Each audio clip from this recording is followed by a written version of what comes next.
Hello बच्चों, आप सभी जानते हैं कि हम आपको अपने इस YouTube चैनल मैथ्स वर्ल्ड 2.0 पर 11th और 12th का मैथ पढ़ाते हैं।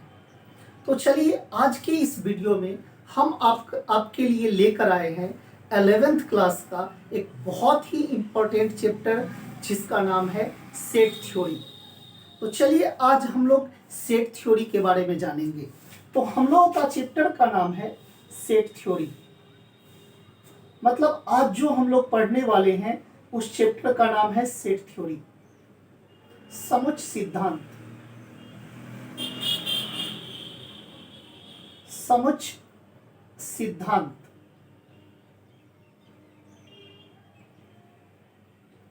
समुच्चय सिद्धांत।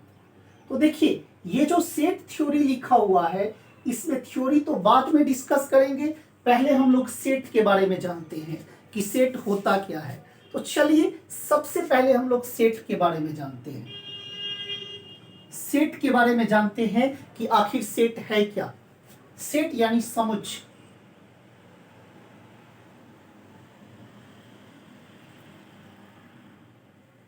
तो देखिए बच्चों, सेट के बारे में हम लोग समझते हैं सेट होता क्या है। तो देखिए संसार की वे सभी भिन्न भिन्न वस्तुओं का संग्रह, संसार की वे सभी भिन्न भिन्न वस्तुओं का संग्रह, अलग अलग वस्तुओं का संग्रह जिस पे लोगों का तर्क एक जैसा हो, जिस पे लोगों का सोच एक जैसा हो, समुच्चय कहलाता है। मतलब संसार की वे सभी वस्तुओं का कलेक्शन जिस पे लोगों का सोच नहीं बदलता हो, मतलब सब लोगों का सोच एक ही जैसा हो, उसे हम लोग समुच्चय कहते हैं। हिंदी में कहिएगा तो संसार की वे सभी वस्तुओं का संग्रह, सभी वस्तुओं का संग्रह जिस पर लोगों का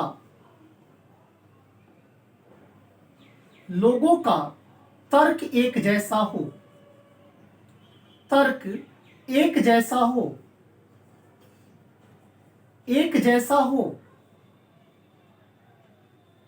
जैसा हो समुच्चय कहलाता है। समुच्चय कहलाता है।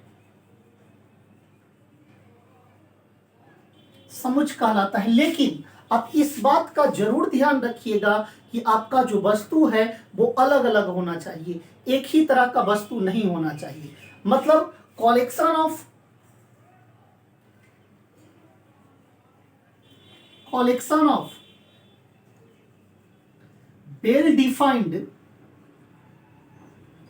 well defined distinct object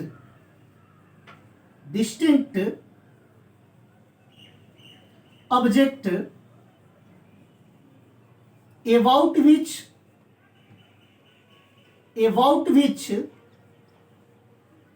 thoughts of people are same. Thoughts of people are same. People are same. Same is called set. Is called set. तो चलिए इस बात को परिभाषा लिखने से कुछ होने जाने का नहीं है जब तक बच्चों आप इस बात को समझेंगे नहीं। तो कहता है कि संसार की वे सभी वस्तुओं का संग्रह जिस पे लोगों का सोच एक जैसा हो, समुच्चय कहलाता है। मतलब संसार के वैसे डिस्टिंक्ट ऑब्जेक्ट का कलेक्शन जिस पे लोगों का तर्क यानी सोच नहीं बदलना चाहिए, क्या कहलाएगा? सेट कहलाएगा। तो आइए इस बात को हम लोग रियल लाइफ में देखते हैं। जैसे मान लीजिए आपसे कोई पूछ दे कि भारत के सुंदर लड़कियों का संग्रह, भारत की सुंदर लड़कियों का संग्रह यानी collection of beautiful girls of India, collection of beautiful girls of India, तो क्या यह सेट का निर्माण करेगा? तो बिल्कुल नहीं बच्चों, यह सेट का निर्माण नहीं करेगा, क्योंकि लोगों का सोच यहां पर बदलेगा। संसार मतलब भारत के सुंदर लड़कियों को इकट्ठा किया जाए तो लोगों का सोच बदल जाएगा। मतलब हर व्यक्ति को एक ही लड़की सुंदर नहीं दिखाई दे सकती है। मतलब कोई जरूरी नहीं है कि जो लड़की हमको सुंदर दिखाई दे वो आपको भी सुंदर दिखाई दे। तो यहाँ पर लोगों का तर्क बदलेगा, और जब तर्क बदलेगा तो यह कभी भी सेट का निर्माण नहीं कर सकता है। ऐसे ही और एग्जाम्पल को हम लोग देखते हैं।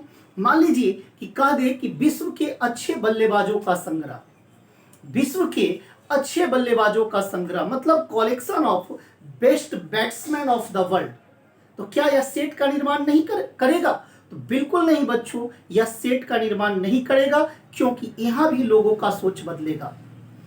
कैसे बदलेगा? अब सोचिए, जो भारतवासी होंगे वो कभी भी दूसरे देश के प्लेयर को नहीं कहेंगे कि वह बेस्ट खेलता है।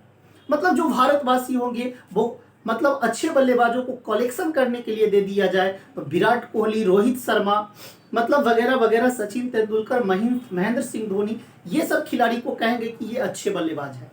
लेकिन वही जो ऑस्ट्रेलिया वाले होंगे वो अपने खिलाड़ी को कहेंगे कि हमारा बल्लेबाज बेस्ट है। तो ऐसे स्थिति में लोगों का सोच बदलेगा, और लोगों का सोच बदलेगा तो यह समुच्च का निर्माण नहीं कर सकता है। अब मान लीजिए बच्चों, आपको बोल दिया जाए कि गणित के अच्छे शिक्षकों का संग्रह, गणित के अच्छे शिक्षकों का संग्रह, तो क्या यह समुच्च का निर्माण करेगा? तो बिल्कुल नहीं करेगा। क्यों नहीं करेगा बच्चों? तो गणित के बहुत सारे शिक्षक हैं दुनिया में, जिनमें से कोई शिक्षक आपको अच्छा लगता है तो कोई शिक्षक आपको अच्छा नहीं लगता है। समझ रहे हैं ना बात को? मतलब कोई जरूरी नहीं है कि हर बच्चा को हम ही पसंद आए, कि हम ही बेस्ट पढ़ाते हैं। मतलब कोई बच्चा को मेरा पढ़ाई अच्छा लगता हो तो किसी अन्य बच्चा को दूसरे शिक्षक की पढ़ाई अच्छा लगता हो। तो ऐसे परिस्थिति में लोगों का सोच बदलेगा, और जब लोगों का सोच बदलेगा तो वह समुच्च का निर्माण नहीं कर सकता है, सेट्स का निर्माण नहीं कर सकता है। और भी एग्जाम्पल समझते हैं बच्चों, और भी एग्जाम्पल को हम लोग समझते हैं। और एग्जाम्पल क्या देखते हैं? मान लीजिए कि आपसे पूछ दिया जाए कि एनसीईआरटी बुक में कठिन प्रश्नों का संग्रह, एनसीईआरटी बुक में कठिन प्रश्नों का संग्रह, तो क्या यह समुच्च का निर्माण करेगा? बिल्कुल नहीं करेगा, बिल्कुल नहीं करेगा। क्योंकि कोई जरूरी नहीं है कि जो प्रश्न अगला बच्चा को हार्ड लगता हो वो आपको भी हार्ड लगता हो। मतलब ऐसा भी तो हो सकता है कि जो प्रश्न अगले विद्यार्थी को हार्ड लगा हो वो आपके लिए आसान हो, आप उसको आसानी से कर सकते हैं। तो ऐसे परिस्थिति में यह समुच्च का निर्माण नहीं करेगा। अब जैसे बच्चे, आपके परिवार को ही ले लीजिए, आपका परिवार भी तो एक समुच्च है। आपका परिवार में भी तो भिन्न भिन्न लोगों का संग्रह है, आपके परिवार में भी तो अलग अलग व्यक्तियों का संग्रह है। आपके परिवार में होते कौन कौन है? दादा दादी, चाचा चाची, आपके पिताजी होते हैं, मम्मी होती है, भाई बहन होते हैं। तो ये सब अलग अलग व्यक्ति हैं, अलग अलग वस्तु हैं। तो ऐसे वस्तुओं का संग्रह भी तो सेट कहलाता है। तो यदि आपसे कोई पूछे कि आपके परिवार में लोगों का संग्रह, आपके परिवार में लोगों का संग्रह, तो यह सेट का निर्माण करेगा, बिल्कुल करेगा। क्योंकि दुनिया के कोई भी व्यक्ति यदि आपके परिवार को आकर वेरीफाई करे तो वो पाएगा कि आपके परिवार में जो सदस्य हैं वही सदस्य उनको मिलेगा। तो इसीलिए आपका परिवार तो सेट का निर्माण करेगा। लेकिन यहां पर कोई बोल दे कि आपके परिवार के अच्छे लोगों का संग्रह, आपके परिवार के अच्छे लोगों का संग्रह, तो क्या यह सेट का निर्माण करेगा? तो ऐसे परिस्थिति में बच्चों, आपके परिवार के अच्छे लोगों का संग्रह यह सेट का निर्माण नहीं कर सकता है। क्यों नहीं कर सकता है? क्योंकि कोई जरूरी नहीं है कि आपका परिवार का जो व्यक्ति हमको पसंद है वो अगले व्यक्ति को भी पसंद हो। मतलब ऐसा भी हो सकता है कि आपके परिवार का कोई सदस्य हमको पसंद हो लेकिन आपके मतलब पड़ोसी को पसंद नहीं हो। तो ऐसे परिस्थिति में समुच्च का निर्माण नहीं होगा, सेट्स का निर्माण नहीं होगा। तो आप बेसिकली समझ गए होंगे कि सेट वैसे वस्तुओं का संग्रह है, वैसे वस्तुओं का कलेक्शन है जिस पे लोगों का सोच नहीं बदलता है। मतलब सभी लोगों का सोच एक जैसा होता हो। अब मान लीजिए कि आपसे बोल दे कि प्राकृत संख्याओं का संग्रह, क्या यह सेट का निर्माण करेगा? तो बिल्कुल करेगा बच्चों, प्राकृत संख्याओं का संग्रह। क्योंकि दुनिया की किसी भी व्यक्ति को नेचुरल नंबर का कलेक्शन करने के लिए कहिएगा तो वह काउंटिंग नंबर को करेगा, गिनती की संख्या को करेगा, जो कि 1 से शुरू होता है, 1 2 3 4 और अप टू काउंटिंग तक जाता है। तो दुनिया की किसी भी व्यक्ति से आप प्राकृत संख्या अर्थात नेचुरल नंबर को कलेक्शन करने के लिए कहिएगा तो वो 1 से शुरू करेगा और जहां तक गिन सकता है वहां तक वो क्या करेगा? कलेक्ट करेगा। अब आपसे कोई बोल दे कि इवन नंबर का कलेक्शन करो, इवन नंबर का कलेक्शन क्या सेट का निर्माण करेगा? बिल्कुल करेगा इवन नंबर का कलेक्शन, क्योंकि दुनिया के किसी भी व्यक्ति को इवन नंबर कलेक्ट करने के लिए अर्थात सम संख्या कलेक्ट करने के लिए दोगे तो उसी संख्या को कलेक्ट करेगा जो 2 से विभाजित होगा। तो जब लोगों का सोच एक जैसा हो, तर्क न बदलता हो, तो ऐसे परिस्थिति में सेट का निर्माण होगा, और जब लोगों का सोच बदल जाए तो ऐसे परिस्थिति में सेट का निर्माण नहीं होगा। तो चलिए कुछ एग्जाम्पल हम आपको लिख देते हैं, उसके बाद ये डिफिनीशन वगैरह जो भी है उसको आप लिख लीजिएगा। चलिए एग्जाम्पल देखते हैं। अब मान लीजिए बच्चों आपसे पूछ दिया जाए कि collection of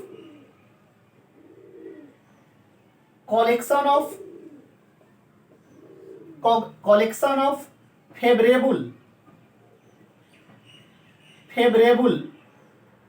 place in India,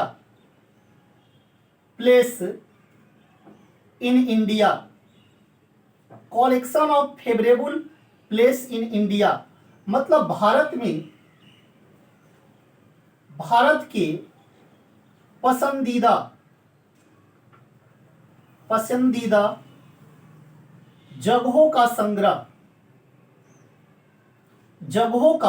संग्रह। तो क्या बच्चों यह सेट का निर्माण करेगा?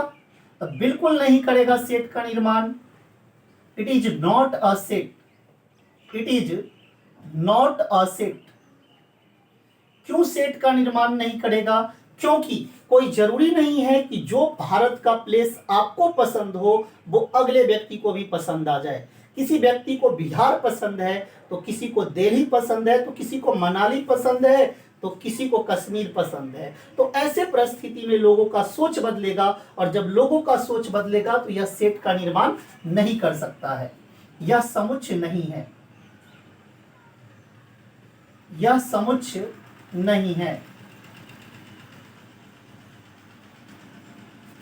चलिए अगला एग्जाम्पल देखते हैं। अगला एग्जाम्पल आपको दे दे कि कलेक्शन ऑफ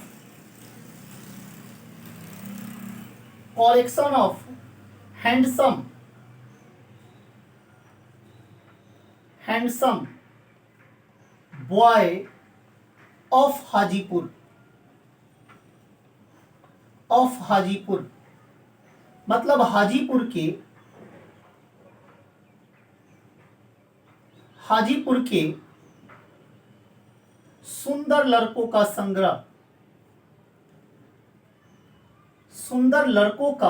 संग्रह। तो कोई जरूरी नहीं, क्या यह सेट का निर्माण करेगा? बिल्कुल नहीं करेगा। नॉट सेट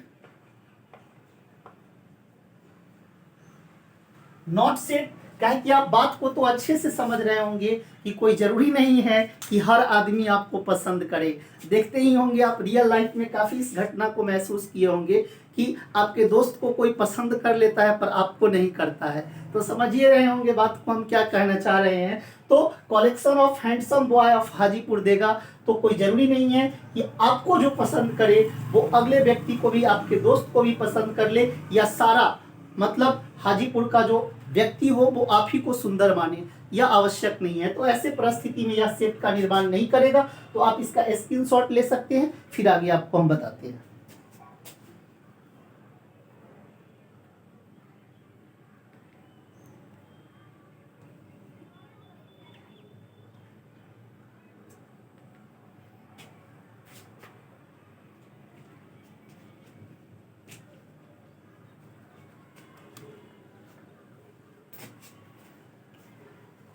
तो अब बच्चों आप सेट को पहचानना जान गए होंगे कि सेट कौन होगा कौन नहीं होगा। तो अब आपको कहीं भी सेट पहचानने के लिए दे दिया जाए तो आप आराम से इस सेट को पहचान लीजिएगा। कि कौन सा सेट का निर्माण करेगा और कौन सा सेट का निर्माण नहीं करेगा। अब मान लीजिए बच्चों आपको दे दिया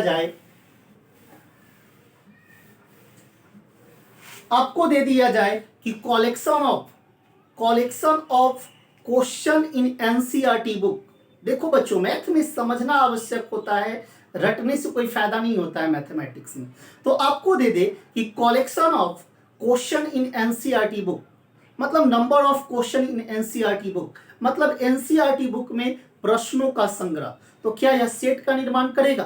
तो बिल्कुल करेगा। एनसीईआरटी बुक में प्रश्नों का संग्रह, मान लीजिए क्लास 11th का ही मैथ का एनसीईआरटी बुक आपको दे दे, मतलब लिख दे collection of number of question in NCERT book of class 11th, मतलब कक्षा 11 की एनसीईआरटी बुक में गणित के प्रश्नों का संग्रह दे दिया जाए। तो दुनिया के किसी भी व्यक्ति से आप प्रश्न को काउंट करवाइएगा तो उतना ही प्रश्न आएगा जितना कि आपको दिखाई देगा। तो यह सेट का निर्माण करेगा। मान लीजिए कि आपसे पूछ दिया जाए कि collection of students in your coaching class, collection of students in your coaching class, मतलब आपके कोचिंग क्लास में छात्रों का संग्रह। तो यह भी सेट का निर्माण करेगा, क्योंकि आप जानते ही होंगे कि आपके कोचिंग क्लास में कितना विद्यार्थी है। यदि किसी दूसरे व्यक्ति को भी लाकर आप दिखाइएगा तो वो भी उतना ही काउंट करेगा जितना कि आप काउंट कीजिएगा। तो ऐसे परिस्थिति में यह सेट का निर्माण करेगा। लेकिन आपसे कोई पूछ दे कि collection of intelligent students of Hajipur, collection of intelligent students of Hajipur, तो क्या यह सेट का निर्माण करेगा? बिल्कुल नहीं करेगा। मतलब हाजीपुर के तेज विद्यार्थियों का संग्रह, तो यह सेट का निर्माण नहीं करेगा। क्यों नहीं करेगा? कारण यह है कि जिस विद्यार्थी को हम तेज समझ रहे हैं, कोई जरूरी नहीं है कि वह सेम बच्चा अगले सब्जेक्ट में भी तेज हो सके कि वह मैथ में बहुत अच्छा हो पर अदर सब्जेक्ट में अच्छा नहीं कर पाता हो, तो उस परिस्थिति में अगले शिक्षक उसको तेज नहीं समझ सकते हैं। तो ऐसे परिस्थिति में यह सेट का निर्माण नहीं करेगा। तो आज के लिए बच्चों बस इतना ही। यदि मेरा वीडियो अच्छा लगा हो तो चैनल को सब्सक्राइब कीजिएगा, लाइक कीजिएगा और कमेंट बॉक्स में कमेंट करके बताइएगा कि वीडियो कैसा लगा। यदि अच्छा लगेगा तो और भी वीडियो हम आपके लिए लेकर आते रहेंगे। आज के वीडियो में हम आपको बस सेट के बारे में बताए हैं, अगले दिन हम आपको रिप्रेजेंटेशन ऑफ सेट्स वगैरह के बारे में बताएंगे। तो फिर मिलते हैं अगले वीडियो में।